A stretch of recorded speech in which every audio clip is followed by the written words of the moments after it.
The sun had barely dipped behind the skyline when the roar of engines echoed down the quiet street, a sound that made heads turn.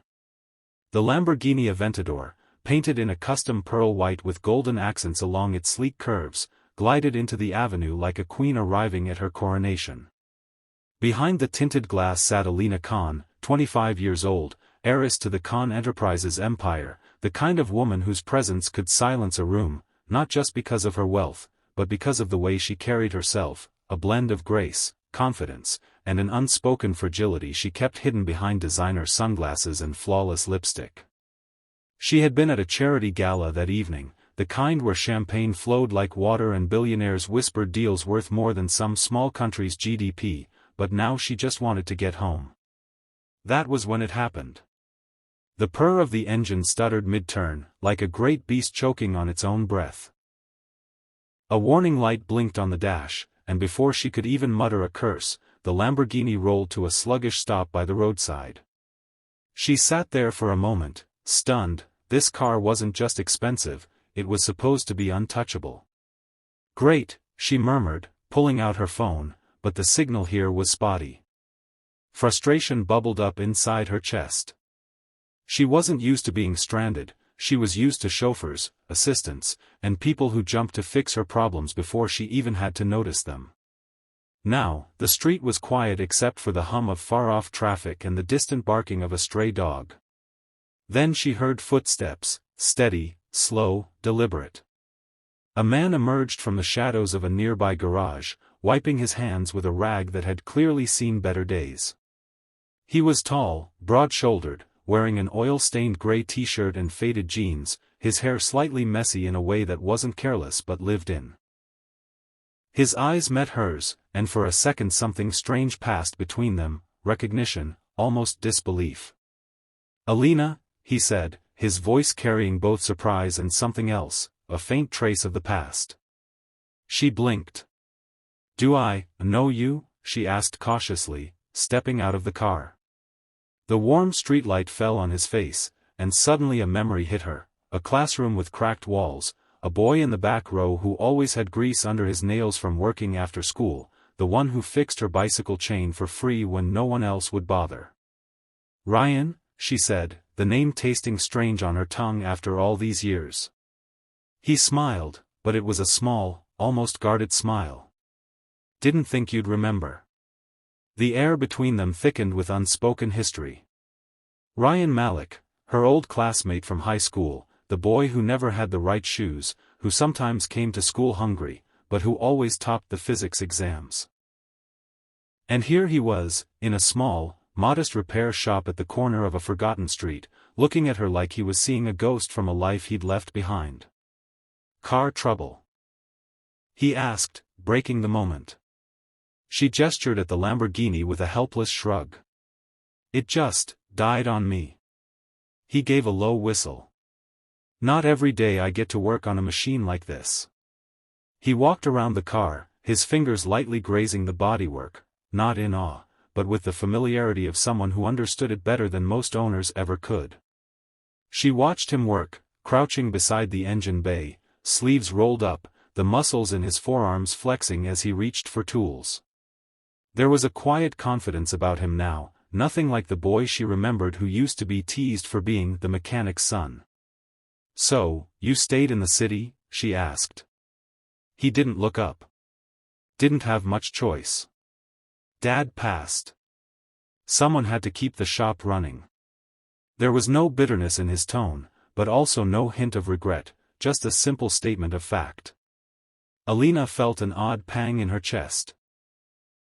She had left this neighborhood long ago, her family's sudden leap in fortune whisking her into private schools, international trips, and a world where people like Ryan didn't exist, or maybe just didn't matter to those around her. She tried to shake the thought. "You're good at this," she said finally. He chuckled. "You think billionaires don't break down? Cars are cars.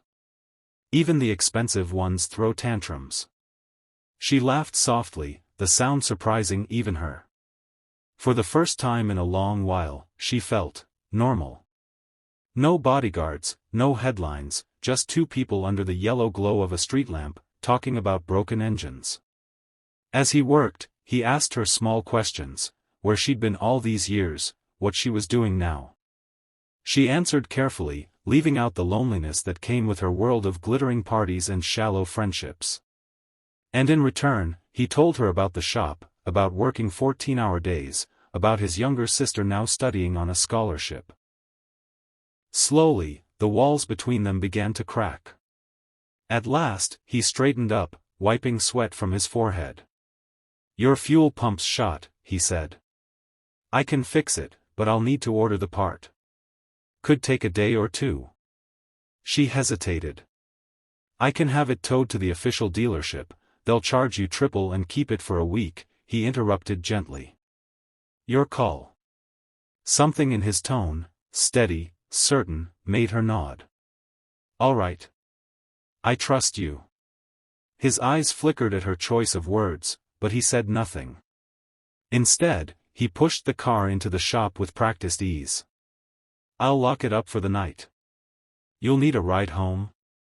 She opened her mouth to decline, then realized she had no better option. "If it's not too much trouble."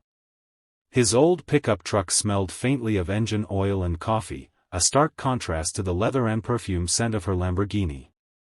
But somehow, it felt safe. On the drive, they spoke in fragments, each memory pulling up another.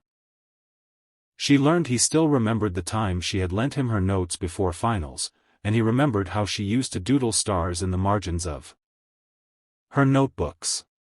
When they reached her mansion, a sprawling estate behind high gates, he slowed to a stop. "You've done well for yourself," he said softly, not in envy, but as an observation. She wanted to tell him that money wasn't the whole story, that some parts of her life felt emptier than the glove box in his old truck. But instead, she smiled and said, "Thanks for helping me, Ryan." He tipped his head. "Anytime, Alina." As she watched him drive away, she felt something stir inside her, something she couldn't quite name, but it had the warmth of an engine just beginning to come alive again. Little did she know, this breakdown wasn't the end of her journey, it was the start of something far more complicated, and far more beautiful, than she could have imagined. The next morning, sunlight poured through the vast windows of Alina's bedroom, but she barely noticed it.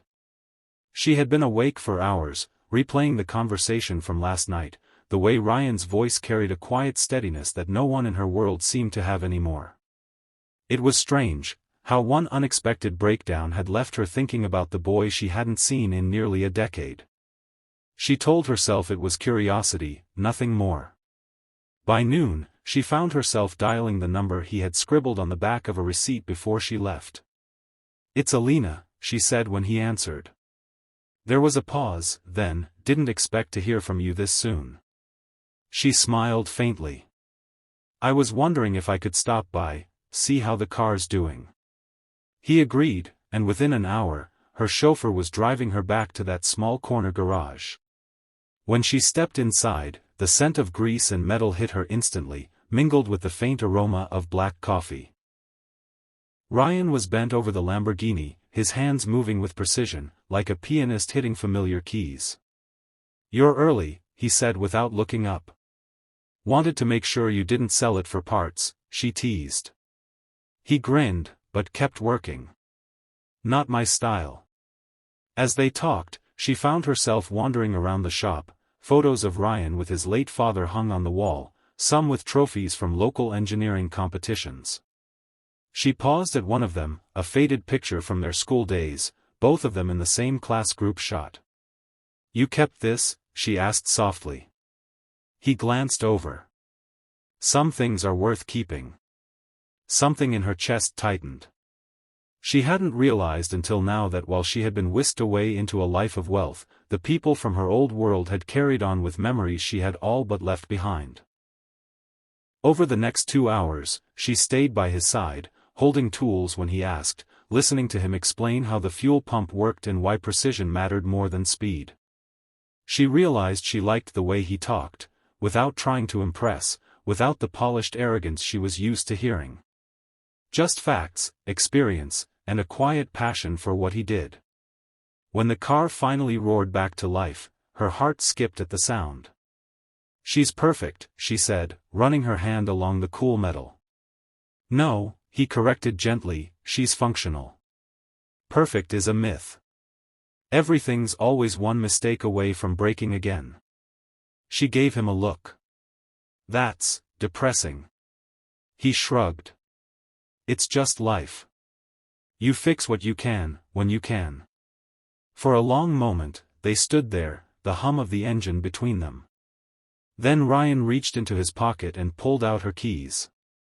"All yours." But instead of leaving, she found herself blurting, "Let me buy you dinner." He blinked. "Dinner? As a thank you. Anne. Maybe to catch up." He hesitated, clearly weighing whether this was a good idea.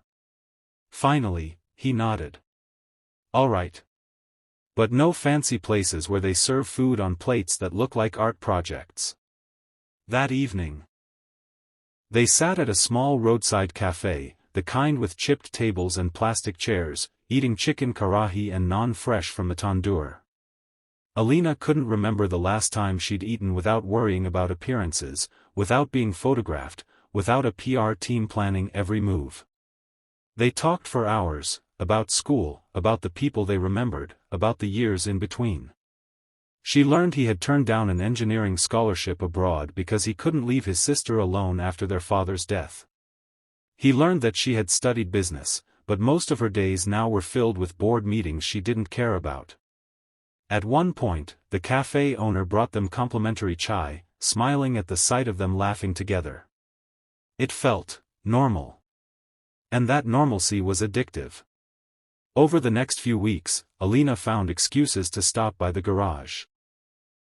Sometimes it was to have her car checked, sometimes to bring lunch, sometimes just to sit on the workbench while he fixed other vehicles. Slowly, the lines between billionaire and mechanic blurred. But the more she got to know him, the more she noticed the unspoken walls he kept up. He never asked for favors, never hinted at wanting anything from her.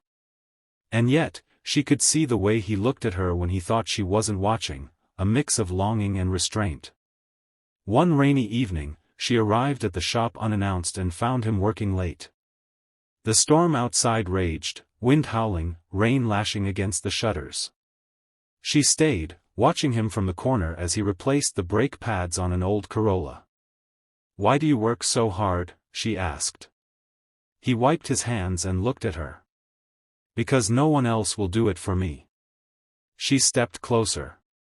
"You could have been so much more. You had the grades, the talent. And you had the freedom," he cut in gently, "but we both ended up where we are.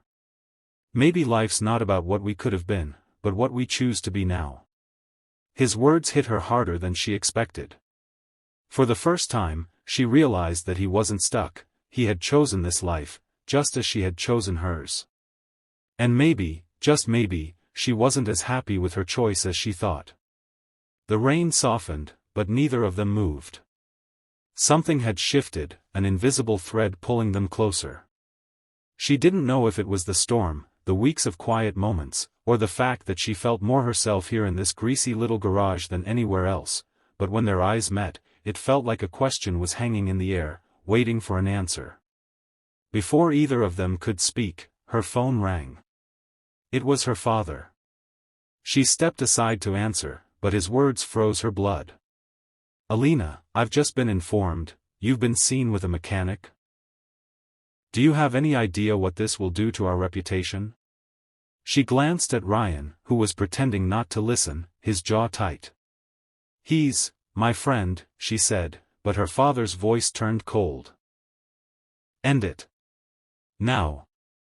I won't have our family name dragged through the mud." The call ended. The silence that followed was deafening. Ryan finally met her eyes. "So this is it, huh? End of the road?" She shook her head. "No. Not if I don't let it be." Something in her tone made him pause. Outside, the rain had stopped, but inside, the storm between them was only just beginning. Little did they know, The days ahead would test everything: loyalty, pride, and the fragile bridge between two worlds that had collided by chance, and maybe by fate.